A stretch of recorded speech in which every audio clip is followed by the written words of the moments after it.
Paz e bem, estamos no período do Advento e vamos mergulhar, na nossa fé, que é a encarnação do Verbo no seio da Virgem Maria. E é muito importante que a gente faça essas reflexões, né? Porque esse mistério ele engloba a palavra de Deus, né? Que está na Bíblia toda, desde Adão até o Apocalipse. O mistério da encarnação em Maria e o mistério da encarnação na igreja. Então veja bem, Adão é modelado por Deus em uma terra virgem imaculada. Essa terra se torna maldita por causa do pecado de Adão e santa para Moisés por causa da presença de Deus. Todo lugar que Deus se manifesta se torna santo. Se você for ver, que no templo havia o santo e o santo dos santos, mostrando claramente uma hierarquia nos graus de santidade. No Apocalipse 12, fala da mulher que é revestida de sol. Muitos acreditam que essa mulher é Maria, mas também muitos acreditam que seja a igreja. E há um paralelo com isso. A igreja ela é santificada pelos méritos de Cristo. Por isso, ela só pode ser imaculada. Se você ver lá em Efésios capítulo 5, você vê isso, que a igreja é sem mácula, sem ruga, sem qualquer defeito, por causa dos méritos de Cristo. E os membros dessa igreja, aqueles que persistem dentro dessa igreja, também são lavados e santificados. Alguns acham que isso é uma realidade meramente celeste, mas eu convido vocês a lerem o Evangelho de São João, capítulo 17, versículo 14 em diante, onde Cristo ali já mostra que é a santidade dos membros da igreja desde o princípio, aqui na terra. Nós somos santificados pela palavra de Deus. E a palavra de Deus é o próprio Cristo.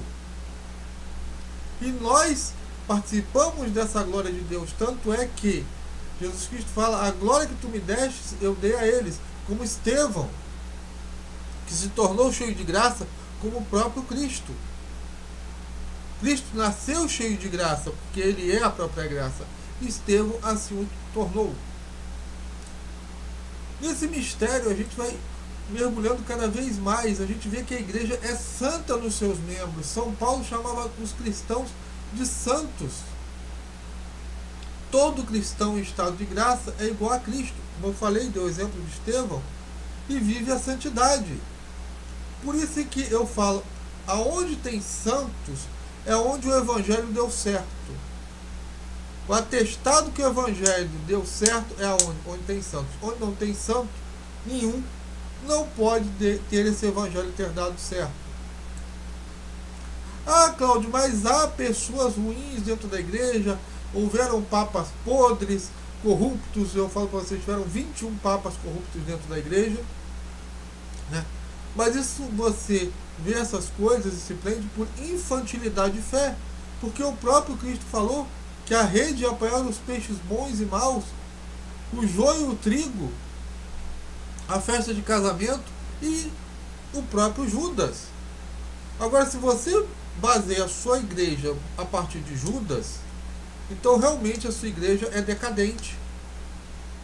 A minha igreja tem 11 apóstolos que foram fiéis a Cristo, e depois se juntou mais um para formar o colégio apostólico de 12, e esses foram passando para os demais seguidores, tornando bispos e apóstolos como Paulo, como Lucas, como Marcos, tantos outros que tem na Bíblia, dando continuidade a essa tradição apostólica. Então, não fixe no joio, porque só os secretários de Satanás ficam essa fixação, essa tara pelo joio. Essa igreja é nossa mãe. Está lá em Gálatas, capítulo 4, versículo 26. Apocalipse 21, capítulo 2. Apocalipse 12, versículo 17. Somos nós os descendentes da igreja.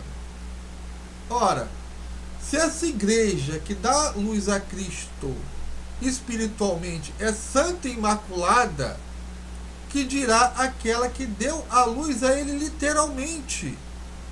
Por isso que eu falo, se Maria não é imaculada, a Bíblia é uma fraude. A história de Cristo é uma fraude. Porque ele não conseguiu fazer nem a mãe dele imaculada pelo sacrifício dele. Judas fala que Deus tem o poder de nos fazer santos e imaculados. E o testemunho disso é o que? É Santa Virgem Maria Imaculada. Se ele não conseguiu fazer isso, se ele não conseguiu justificar um filho de Adão ao menos, então, meu amigo, desiste dessa fé.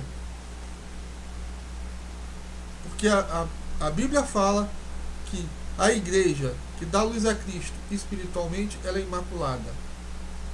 Mas não sei porque algumas pessoas dizem que Maria não é imaculada por ter dado luz a Cristo literalmente na história. Em nenhum lugar da Bíblia que Deus habita, nenhum templo, esse templo é impuro. O cara bate no peito, eu sou templo do Espírito Santo, e vive no pecado? Não. Ele produz frutos, ele é santificado. Mas por algum motivo, alguns loucos acham, né, que Maria não é pura e nem imaculada. Vou fazer o quê? É aquela coisa, né? Se não é como eu quero, eu vou lá e adultero. Essa é a máxima dos filhos de Lutero, né?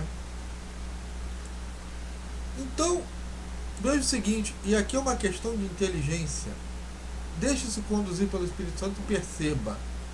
A relação que você tem com Maria é a relação que você tem com a igreja. Se eu tenho uma relação com Maria de mãe e filho, eu também tenho uma relação com a igreja de mãe e filho.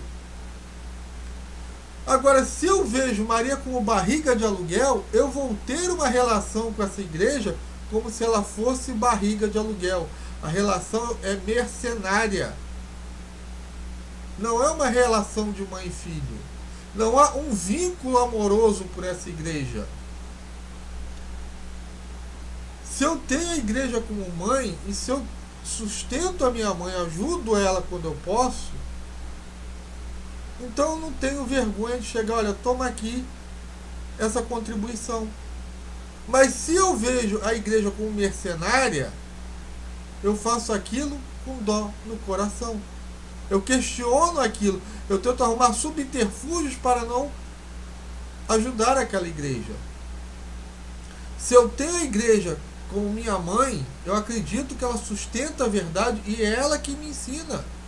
Foi a minha mãe que me ensinou as primeiras palavras. Foi ela que me alimentou. Ela que me fez conhecer o mundo. Assim como Maria fez com Cristo. Cristo alimenta a sua igreja. E a igreja nos alimenta através da Eucaristia. Ora, aquele que é gerado na barriga de aluguel, ele quer ensinar a igreja. Aliás, ele é a própria igreja e se autogerou do nada. Ele é o próprio Deus e o Cristo encarnado. Não tem como ser mais idólatra do que isso.